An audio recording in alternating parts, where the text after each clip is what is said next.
Excelentíssima senhora senadora Simone Tebet, que em seu nome quero saudar também a todos os senadores aqui presentes, senador Ronaldo Caiado, senador Wellington Fagundes, senador Elmano Ferrer, senador Dalírio Beber, senador Zé Medeiros, que também prestigia a sessão desta comissão, cumprimentar meus colegas secretários e secretárias de Estado, que compõem um colegiado tão importante que é o Conselho Nacional de Política Fazendária. Estou aqui representando o coordenador do CONFAS, secretário André Horta. Eu sou o professor Mauro Benevides Filho. Estou no exercício do meu terceiro mandato de secretário da Fazenda do Estado do Ceará. Portanto, vou procurar relatar um pouco da minha compreensão acadêmica e, obviamente, da minha experiência prática, senhora senadora, sobre que percebo em relação a essa questão dos incentivos fiscais e o papel que o Senado e o Congresso brasileiro devem exercer na definição dessas novas tarefas. Ouvi atentamente a exposição dos nossos companheiros, mas vou procurar, até para criar um pouco mais de polêmica no raciocínio, senador Wellington Fagundes, que vai relatar todo esse processo, da nossa compreensão, o que pensamos sobre isso.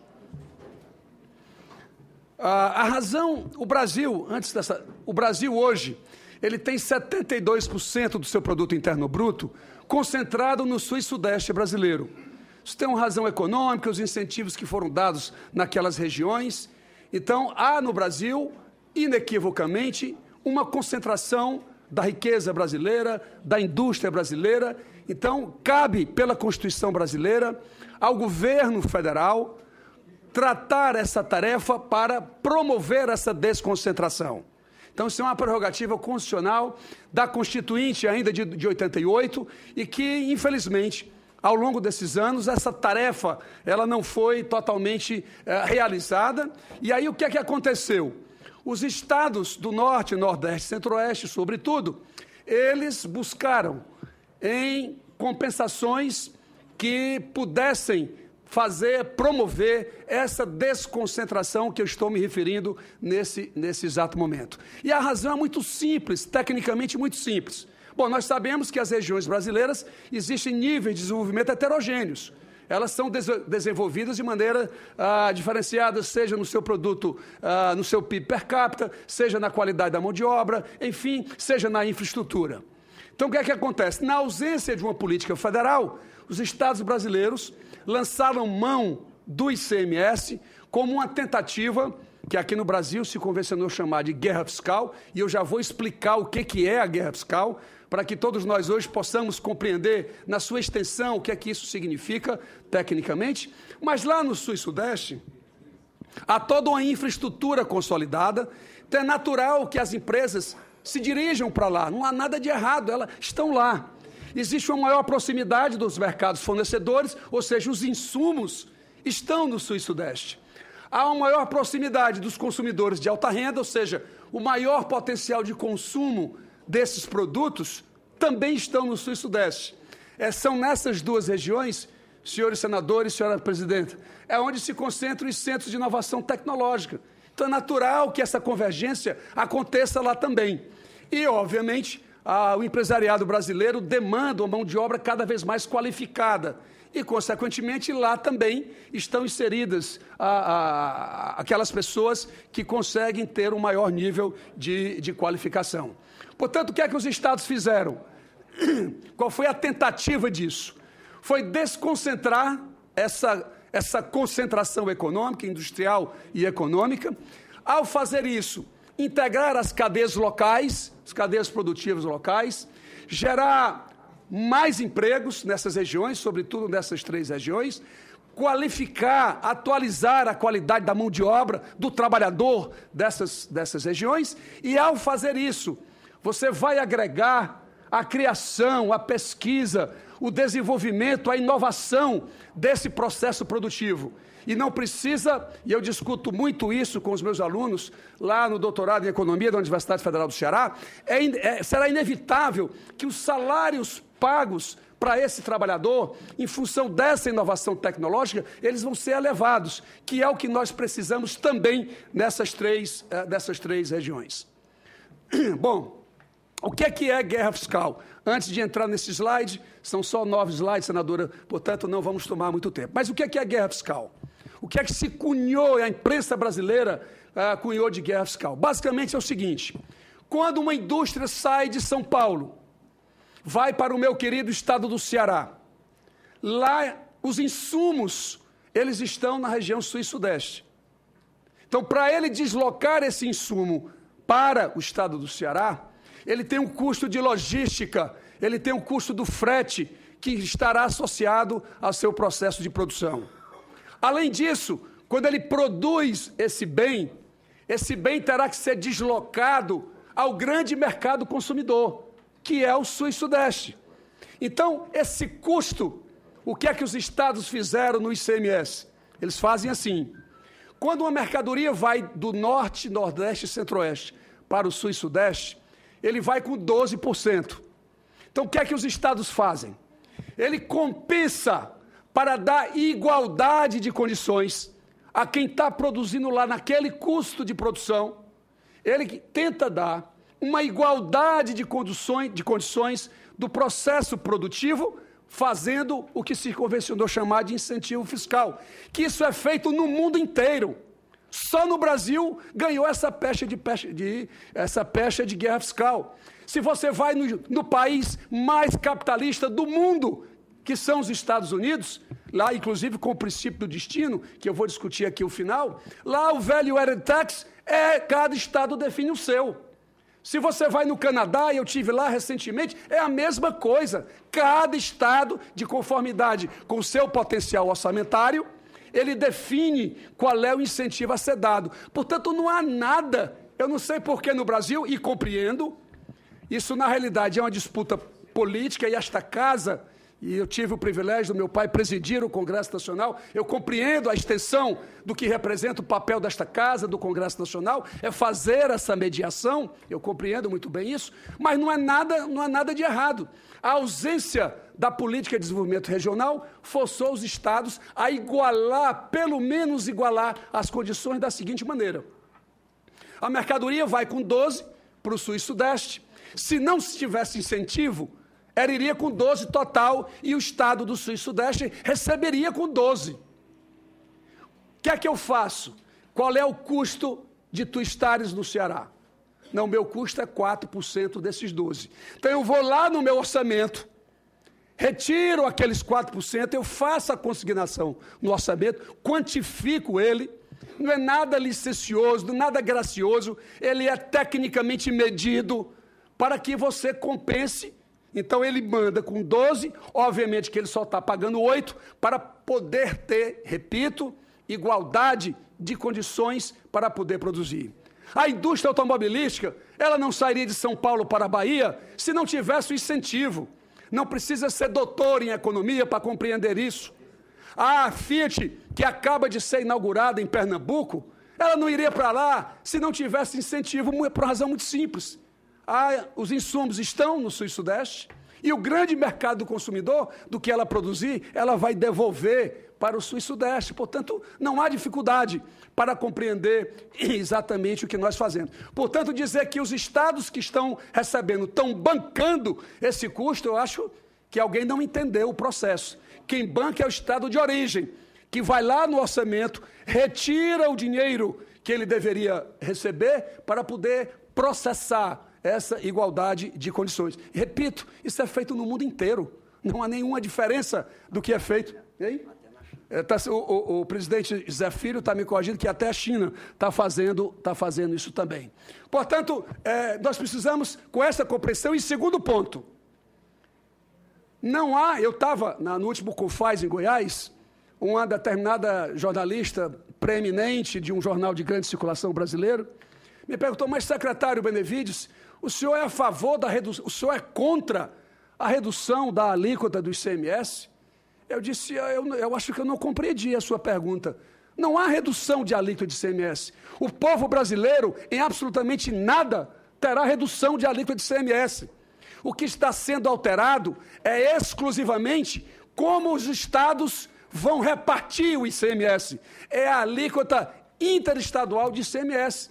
E onde eu vou, nos meus seminários nacionais e internacionais, as pessoas às vezes não entendem que não há alteração da alíquota de ICMS no Brasil. O que está se fazendo exclusivamente é diminuindo o poder dos estados dessas 3 regiões a concederem seus incentivos e criarem oportunidades, igualdade de oportunidades para poder, efetivamente, esse incentivo, essa indústria se realocar dentro do processo de alocação brasileira. Terceiro slide. Então, para isso, ou a criação desse fundo constitucional, até porque, para fazer isso, precisamos, pelo menos, ter alguma compensação, que é a questão da criação de um fundo de desenvolvimento regional que possa, pelo menos, dar tranquilidade a esses estados que hoje estão conseguindo fazer isso aí. Uniformizar em todo o território nacional esses benefícios. A região tal, menos desenvolvida, teria esse tratamento. As mais desenvolvidas, outro tratamento. E assim por diante. Sobretudo, e aí não podemos falar somente em incentivo dos estados brasileiros. Nós temos que falar relativos a tributos federais. E a teoria da alocação industrial, em qualquer parte do mundo, diz assim: quando você deseja estimular uma determinada região, o governo central, Brasil, imposto de renda, na região sul, quem quiser se instalar da pessoa jurídica será 15%, se instalar no Nordeste será 6%, se instalar no Norte será 4%.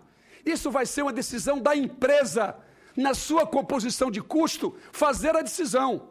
As agências de desenvolvimento, que lá você tem que pedir favor, analisa projeto, libera, não libera o projeto, isso tem que ser uma coisa transparente. O governo tem que definir por lei, Congresso Nacional, no exercício do seu papel, fazer a diferenciação, se é do interesse, promover a tal da desconcentração econômica brasileira. Convalidação dos benefícios, ora, dizem que o problema do investimento é porque há guerra fiscal, isso não procede. A razão do não investimento é porque há uma instabilidade em proceder a essa convalidação. Mas o empresário, ele não quer saber se é 12 reduzindo para 7 ou de 7 reduzindo para 4. Ele quer ter a segurança. Agora, o que estão dizendo é o seguinte: nós só convalidamos se vocês diminuírem o poder de dar incentivo fiscal. Aí é outra coisa. Aí é outra discussão. Mas não podemos misturar insegurança de investimento com a questão de incentivo fiscal no sentido econômico. O que há na realidade é essa insegurança jurídica, que só querem dar a segurança jurídica se efetivamente esse poder de conceder o incentivo fiscal. Nós temos vários projetos aqui caminhando no Senado. Em relação à unanimidade, eu vi a senadora falando muito apropriadamente que está se fazendo a redução do quórum do CONFAS, que também não compreendo. O Congresso Nacional processa todas as transformações da sociedade brasileira com 3/5. Agora, inseriram lá no projeto, no entanto, que além dos 2/3, há um outro quórum que ninguém fala. Há um outro quórum que ninguém fala, que foi enxertado no projeto, que cada região tem que ter no mínimo 1/3. Ora, não precisa... E aí, obviamente, eles estão no direito, o Sul tem todo o direito, Santa Catarina, Paraná, Rio Grande do Sul, todo o direito. Mas a tese... Se isso vai ser inserido também por região, porque aqui no Senado, quando você vota em emenda constitucional, 3/5, não tem que ter 1/3 da região sul, isso não existe. Só vai existir aqui no CONFAS, que estão colocando lá. E aí é muito simples, porque aí se você tiver uma região fechada, como é o caso do Sul, não vai adiantar nada mudar o quórum.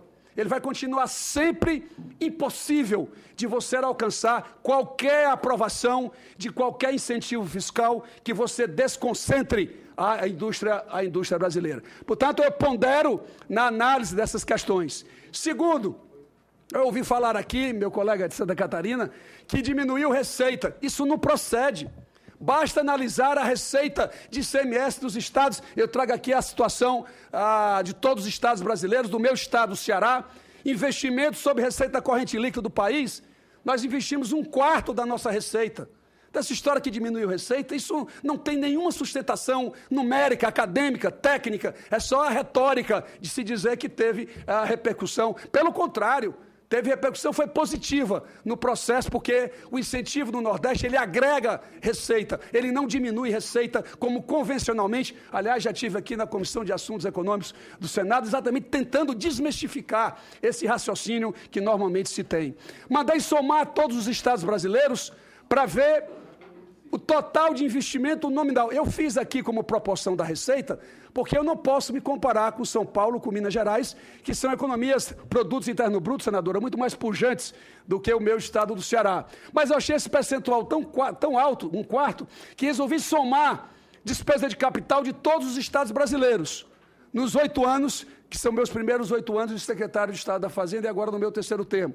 O Ceará aparece lá em 4º estado, apesar de nós sermos o 11º PIB. Portanto, há, na realidade, uma mudança de capacidade com essa política que está lá instalada. Aliás, resolvi fazer só 2014, porque eu cheguei bem perto de Minas Gerais, que tem 7 vezes. Meu companheiro Manuel Procópio Júnior, que acompanha esse trabalho nosso lá do CONFAS já há muitos anos, e que bom ele estar aqui presente. Portanto, em 2015, nós conseguimos ultrapassar Minas Gerais, o que é um negócio esdrúxulo, em função do tamanho que nós somos em relação aos demais estados brasileiros. Temos uma dívida somente de 42% da receita corrente líquida. Me aproveitem só um detalhe, senadora. Está na hora, deixa eu ponderar aos senadores, os municípios já têm limite de endividamento, os estados já têm limite de endividamento, a União não tem.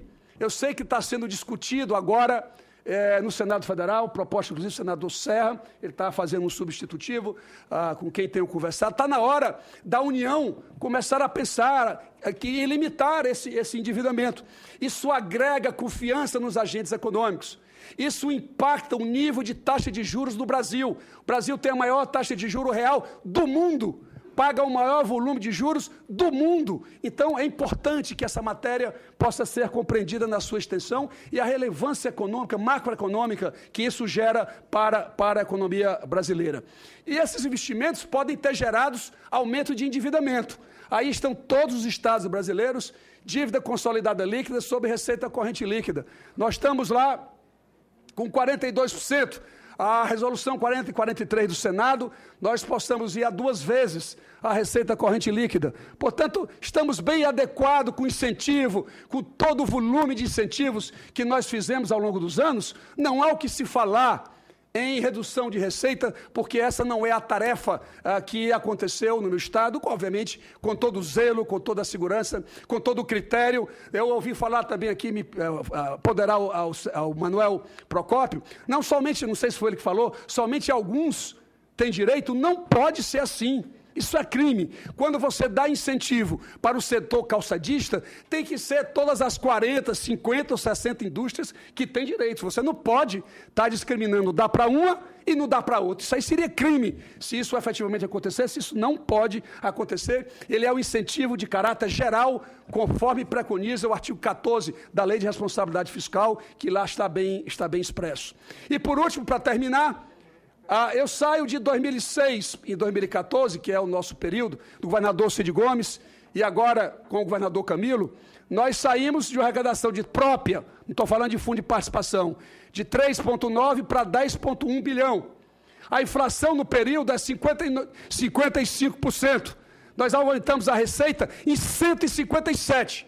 Portanto, precisamos, para terminar, senhora senadora, já agradecendo a compreensão, mas eu precisava me estender um pouco nos conceitos do que é a guerra fiscal brasileira e como é que a imprensa e o Congresso Nacional interpretam essa questão. Precisamos compreender isso aqui, porque é um impacto muito forte no processo de desconcentração e que a indústria do estado do Ceará, nós temos hoje o maior investimento privado de siderurgia no mundo, um investimento de 7 bilhões de dólares, que é a construção que começa a funcionar agora em abril de 2016, que é a Companhia Siderúrgica do PECEM, uma composição de 2 indústrias coreanas e a Vale, aqui no estado do Ceará, que vai permitir o meu estado, graças a esse incentivo, a permitir a indústria de base, permitir chegar à indústria automobilística, chegar à indústria da linha branca, enfim, outras consequências que a siderurgia pode efetivamente gerar em um processo de desenvolvimento econômico, aqui no caso de desenvolvimento regional.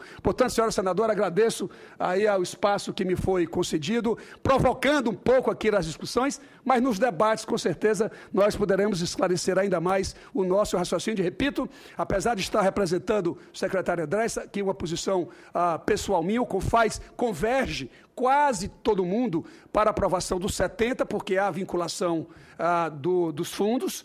Lá a convergência é para 7 e não para 4, como se está presente aqui. Então, há certas diferenças entre o que ele está previsto no convênio 70 e o que efetivamente está sendo discutido aqui nesta comissão. Era só, senhora presidente.